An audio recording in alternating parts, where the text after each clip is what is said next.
ಹೀಗಾಗಿ ಅರಣ್ಯ ಅಧಿಕಾರಿಗಳಿಂದ ಎನ್ಕೌಂಟರ್ ಆಗಿದೆ ಅಂತ ಹೇಳಿ ಅರಣ್ಯ ಸಚಿವ ರಾಮಲಿಂಗಾರೆಡ್ಡಿ ಅವರು ಸ್ಪಷ್ಟನೆಯನ್ನ ಕೊಟ್ಟಿದ್ದಾರೆ. ಆದ್ರೂ ತನಿಖೆ ಆಗಲಿ, ತನಿಖೆಯಿಂದ ಸತ್ಯ ಗೊತ್ತಾಗುತ್ತೆ ಅಂತ ಕೂಡ ತಿಳಿಸಿದ್ದಾರೆ. ಅರಣ್ಯ ಅಧಿಕಾರಿಗಳು ಗಸ್ತು ತಿರುಗುವಾಗ ಮುಖಾಮುಖಿ ಆಗಿದ್ದಾರೆ. ಈ ವೇಳೆ ಅರಣ್ಯ ಅಧಿಕಾರಿಗಳ ಮೇಲೆ ಗುಂಡಿನ ದಾಳಿಗೆ ಯತ್ನ ಕೂಡ ನಡೆದಿದೆ. ಅರಣ್ಯ ಅಧಿಕಾರಿಗಳ ತಪ್ಪಿದ್ರೆ ಕ್ರಮ ತೆಗೆದುಕೊಳ್ತೀವಿ ಅಂತೇಳಿ ಸಚಿವ ರಾಮಲಿಂಗಾರೆಡ್ಡಿ ಅವರು ಸ್ಪಷ್ಟನೆ ಕೊಟ್ಟಿದ್ದಾರೆ.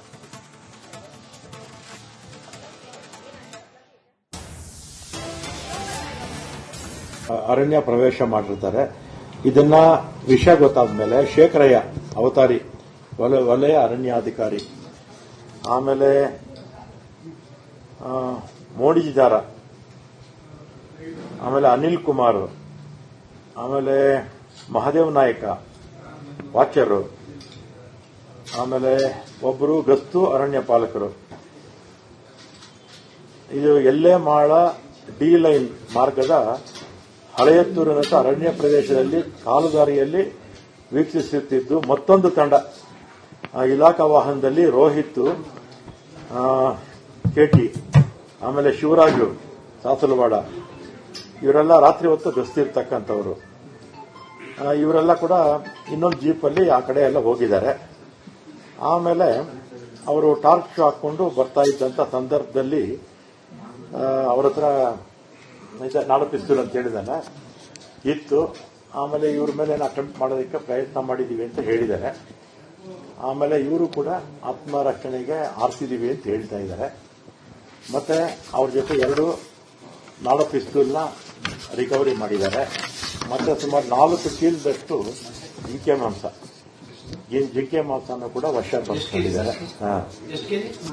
4 ಮೂಟೆ, 4 ಬ್ಯಾಗ್ ಅನ್ಕೊಳ್ಳಿ ವಶಕ್ಕೆ ತಗೊಂಡಿದ್ದಾರೆ. ಅದು ಇಲ್ಲ, ಕರೆಕ್ಟ್ ಆಗಿ ಮಾಹಿತಿ ಇಲ್ಲ. 4 ಬ್ಯಾಗ್ ಅಂತಿದೆ, ಆಮೇಲೆ ಕೊಡ್ತೀನಿ ನಿಮ್ಗೆ. ಇವರ ಮೃತ ಯಾರ್ಯಾರು ತೀರೋಗಿದ್ದು ಯಾರ್ಯಾರು ಅಂದ್ರೆ ಅಂತೋಣಿ ಸ್ವಾಮಿ, ಪರಿಯನಾಯಿಗಂ 50 ವರ್ಷ, ಕ್ರಿಶ್ಚಿಯನ್ ಜನಾಂಗ, ವ್ಯವಸಾಯ ಮಾಡ್ತಾ ಇರ್ತಕ್ಕಂಥವ್ರು, ಮರಿಮಂಗಲ ಗ್ರಾಮ. ಆಮೇಲೆ ಜಾನ್ ರೋಸ್ ಪೀಟರ್ 47 ವರ್ಷ, ಕ್ರಿಶ್ಚಿಯನ್ ಜನಾಂಗ, ವ್ಯವಸಾಯ, ಜಗನ್ನಾಥ ದೊಡ್ಡಿ ಗ್ರಾಮ. ಆಮೇಲೆ ಕುಮಾರ್ ಬಿನ್ ಲೇಟ್ ಸವಾರಿಯಪ್ಪನ್ 33 ವರ್ಷ, ಕ್ರಿಶ್ಚಿಯನ್ ಜನಾಂಗ, ಹಿಟಾಚಿ ಆಪರೇಟರ್. ಆಮೇಲೆ ಮತ್ತೊಬ್ಬ ಆರೋಪಿ ಮಹಿಮ್ ದಾಸ್ ಬೆಂದುವಿನ್ 45 ವರ್ಷ, ಕ್ರಿಶ್ಚಿಯನ್ ಜನಾಂಗ, ಮರಿಮಂಗಲ ಗ್ರಾಮ. ಇವರೊಬ್ಬರು ತಪ್ಪಿಸ್ಕೊಂಡು ಹೋಗಿದ್ದಾರೆ. ಈ ಮಹಿಮ್ ದಾಸ್ ಮೇಲೂ ಕೂಡ 2020ರಲ್ಲಿ ಒಂದು ಇದೇ ರೀತಿ ಒಂದು ಕೇಸು ಕೂಡ ಆಗಿತ್ತು ಮಹಿಮ್ ದಾಸ್ ಮೇಲೆ. ಅವರು ಈಗ ಅಲ್ಲಿಲ್ಲ, ತಪ್ಪಿಸ್ಕೊಂಡು ಹೋಗಿದ್ದಾರೆ. ಮತ್ತೆ ಆಮೇಲೆ ಬೆಳಿಗ್ಗೆ ಅವರು ರಾತ್ರಿ ಎಷ್ಟೊತ್ತೋ ಹೋಗಿದ್ದಾರೆ. ಹೋಗಿ ಬೆಳಿಗ್ಗೆ 5 ಗಂಟೆಲಿ ಆಗಿರತಕ್ಕಂಥದ್ದು ಘಟನೆ. ಇಲ್ಲ ಕಾಡಲ್ಲೆಲ್ಲ ಹೋಗಿ ಸುತ್ತಾಡ್ಕೊಂಡು ಕೊನೆಯಲ್ಲಿ ಇಲ್ಲಿ ಬಂದಿದ್ದಾರೆ. ಆಮೇಲೆ ಅವ್ರನ್ನು ಎಲ್ಲ ಹಸುಗಳು ಹೋಗ್ಬಿಟ್ಟಿತ್ತು ಅಂತ ಹೇಳ್ತಾರೆ. ಆಮೇಲೆ ನಮ್ಮ ಮುಖ್ಯಮಂತ್ರಿಗಳು ಬೆಳಿಗ್ಗೆ ಪೆರೇಡ್ ಗ್ರೌಂಡ್ ಹತ್ರ ಮಾಧ್ಯಮದವರಿಗೆ ಇದು ಮ್ಯಾಜಿಸ್ಟ್ರೇಟ್ ತನಿಖೆ ಮಾಡ್ತೀವಿ ಅಂತ ಹೇಳಿದ್ದಾರೆ. ಮ್ಯಾಜಿಸ್ಟ್ರೇಟ್ ತನಿಖೆ ಮಾಡ್ತೀವಿ. ಮತ್ತೆ ಅವರು ಅಪಾದನೆ ಮಾಡ್ತಾ ಇದ್ದಾರೆ. ಏನು ಅಪಾದನೆ ಮಾಡ್ತಾರೆ ಅಂದ್ರೆ ಬೇಕಂತ ಸಾಗಿಸ್ಬಿಟ್ಟಿದ್ದಾರೆ, ಮಲಗಿದವರಿಗೆ ಹಾಗೆ ಹೀಗೆ ಅಂತ ಹೇಳಿದ್ದಾರೆ. ಆದರೆ ತನಿಖೆ ಆದಮೇಲೆ ತಾನೇ ಇದೆಲ್ಲ ಕರೆಕ್ಟ್ ಆಗಿ ಗೊತ್ತಾಗುತ್ತೆ. ತನಿಖೆ ಆದಮೇಲೆ ಅವರು ಏನಾದರೂ ಅಟೆಂಪ್ಟ್ ಮಾಡಿದ್ರ ಅಥವಾ ಇವರೇನಾದರೂ ಅಟೆಂಪ್ಟ್ ಮಾಡಿದ್ಮೇಲೆ ಶೂಟ್ ಮಾಡಿದ್ರ ಅಥವಾ ಅವರು ಹೇಳುವ ರೀತಿ ನಾವು ಮಲಗಿದ್ದವ್ರನ್ನ ಇದು ಮಾಡಿದ್ದಾರೆ ಅಂತೆಲ್ಲ ಹೇಳ್ತಾರೆ. ಇದೆಲ್ಲ ಕೂಡ ತನಿಖೆ ಆದಮೇಲೆ ಮಾತ್ರ ಗೊತ್ತಾಗುತ್ತೆ. ತನಿಖೆ ಮಾಡಿ ಏನಾದರೂ ತಪ್ಪಿದ್ರೆ ಕ್ರಮ ತಗೊಳ್ಳಿ. ಸರ್, ಫಾರೆಸ್ಟ್ ಆಫೀಷಿಯಲ್ಸ್ ಸೀನಿಯರ್ಸ್ ಯಾರು ಇರಲಿಲ್ಲ ಜಾಗದಲ್ಲಿ. ಫಸ್ಟ್ ಅಲ್ಲ, ಅರ್ಲಿ ಮಾರ್ನಿಂಗ್ ಇಲ್ಲ. ವಾಚರ್ಸ್ಗಳು ಮತ್ತೆ ಆಫೀಸರ್ಸ್ಗಳು ಏನೀಗ ಈ ರಿಪೋರ್ಟ್ ಕೊಟ್ಟಿದ್ದಾರೆ, ಇವರು ಇದೊಂದೇ ಪ್ರಕರಣದಲ್ಲಿ ಇಲ್ಲ, ಈ ರೀತಿಯಾದ ಸಾಕಷ್ಟು ಪ್ರಕರಣಗಳು ನಡೆದಾಗ ಹನ್ನೂರು ಭಾಗದಲ್ಲಿ ಇವರ ಇನ್ವಾಲ್ವ್ಮೆಂಟ್ ಅದರಲ್ಲಿ ಕಾಣಿಸಿದೆ. ಆಮೇಲೆ ಈ ರೀತಿ ಪ್ರಕರಣಗಳಾದಾಗ ಫಾರೆಸ್ಟ್ ಡಿಪಾರ್ಟ್ಮೆಂಟ್ ತಂದೆ ಆದ ಒಂದು ಈ ರೀತಿ ಚೊಕ್ಕವಾಗಿರೋ ಒಂದು ರಿಪೋರ್ಟ್ ಅನ್ನ ಕಳಿಸ್ಬಿಡುತ್ತೆ ಪ್ರತಿ ಸಲನು.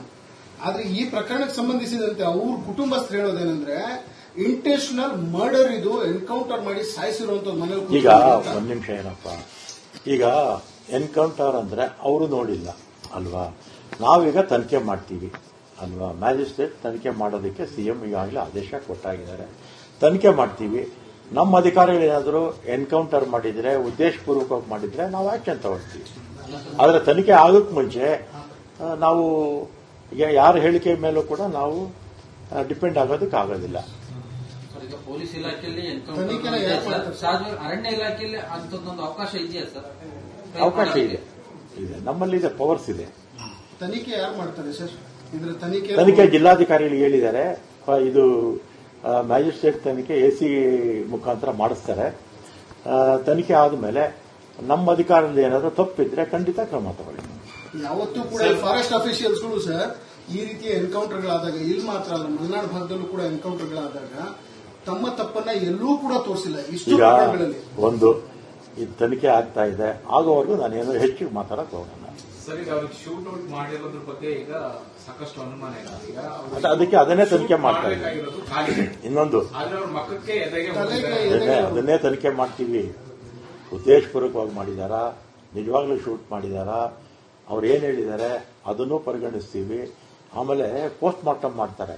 ಪೋಸ್ಟ್ ಮಾರ್ಟಮ್ ಮಾಡಿದಾಗ ಎಲ್ಲ ಗೊತ್ತಾಗುತ್ತೆ. ಪೋಸ್ಟ್ ಮಾರ್ಟಮ್ ಮಾಡಿದಾಗ ಎಲ್ಲ ಮಾಹಿತಿ ಸಿಗುತ್ತೆ. ಮಾಹಿತಿ ಸಿಕ್ಕಿದ ಮೇಲೆ ತಪ್ಪು ಮಾಡಿದ್ರೆ ಕ್ರಮ ತಗೊಳ್ತೀವಿ. ತನಿಖೆ ಮುಗಿಯೋವರೆಗೂ ಈಗ ಆರೋಪಿತ ಅಧಿಕಾರಿಗಳ ಮೇಲೆ ಏನಾದರೂ ಕ್ರಮ? ಈಗ ತನಿಖೆ ಮುಗಿಯುತ್ತೆ, ಯಾಕೆ ಆತರ ಬೀಳಬೇಕು? ಆಮೇಲೆ ಬಹಳ ಸ್ಪಷ್ಟವಾಗಿ ಹೇಳ್ತೀನಿ, ನಮ್ಮ ಅಧಿಕಾರಿಗಳು ಏನಾದರೂ ತಪ್ಪಿದ್ರೆ ಅವ್ರ ಮೇಲೆ ಕ್ರಮ ತಗೊಳ್ತೀವಿ. ಮತ್ತೆ ಅರಣ್ಯ ಅಧಿಕಾರಿಗಳು ಗಾಡಿನ ಎತ್ಕೊಂಡ್ ಬರಂಗಿರ್ಲಿಲ್ಲ, ಅವರು ಯಾಕೆ ಎತ್ಕೊಂಡು ಬಂದ್ರು? ಅದೆಲ್ಲ ತನಿಖೆ ಆಗ್ತಾ ಇದೆ. ಅದೆಲ್ಲ ಕೂಡ ತನಿಖೆ ಆಗ್ತಾ ಇದೆ. ಸರ್, ಇಬ್ಬರನ್ನ ಶೂಟ್ ಮಾಡ್ತೀವಿ, ಒಬ್ರು ಜೀವಂತವಾಗಿದ್ರು, ಅವ್ರನ್ನ ಎತ್ಕೊಂಡು ಹೋಗಿ ಆಸ್ಪತ್ರೆಗೆ ಹೋಗಿ ಸೇವ್ ಮಾಡುವಂತ ಕೆಲಸ ಮಾಡಿದ್ವಿ ಅಂತಾರೆ. ಕೊಳ್ಳೇಗಾಲ ಪಕ್ಕದಲ್ಲಿದ್ರು ಡಿಸ್ಟಿಕ್ ಹಾಸ್ಪಿಟಲ್ಗೆ ಶಿಫ್ಟ್ ಮಾಡೋದಿಲ್ಲ, ಅಲ್ಲಿಂದ KR ಹಾಸ್ಪಿಟಲ್ ಮೈಸೂರು. ಈಗ ಗಾಯಗೊಂಡರನ್ನ ತಗೊಂಡೋಗಿ ಆಸ್ಪತ್ರೆಗೆ ಸೇರಿಸೋದು ಅವ್ರ ಜವಾಬ್ದಾರಿ, ಮಾಡಿದ್ದಾರೆ ಅಲ್ವಾ. ಅದು ತಪ್ಪು ಅಂತ ಹೇಳಕ್ಕಾಗಲ್ಲ. ಅಲ್ಲ, ತಲೆ ಹೊಡೆದ್ಬಿಟ್ಟು ಎದೆ ಹೊಡೆದ್ಬಿಟ್ಟು ನಾವು ನಿಮ್ಮನ್ನು ಸೇವ್ ಮಾಡೋದಕ್ಕೆ ಎತ್ಕೊಂಡು ಹೋಗ್ತಿದ್ವಿ ಅಂತ ಹೇಳಿ ಈಗ ನೋಡಪ್ಪ, ಒಂದ್ ನಿಮಿಷ ಇರಿ, ಅದೆಲ್ಲ ಕೇಳಿಲ್ಲಿ. ಇದು ಕೋರ್ಟ್ ಅಲ್ಲ, ಒಂದ್ ನಿಮಿಷ ಇರಿ. ಇದೆಲ್ಲ ತನಿಖೆ ಆಗ್ತಾ ಇದೆ. ತನಿಖೆ ಆಗೋವರೆಗೂ ಸಮಾಧಾನವಾಗಿರಿ ಅಷ್ಟೇ. ತನಿಖೆ ಆಗಲಿ. ನಮ್ಮ ಅಧಿಕಾರಿಗಳು ತಪ್ಪಿದ್ರೆ ಕ್ರಮ ತಗೊಳ್ತೀನಿ ಅಂತ ನಾನು ಹೇಳಿದ್ದೀನಿ.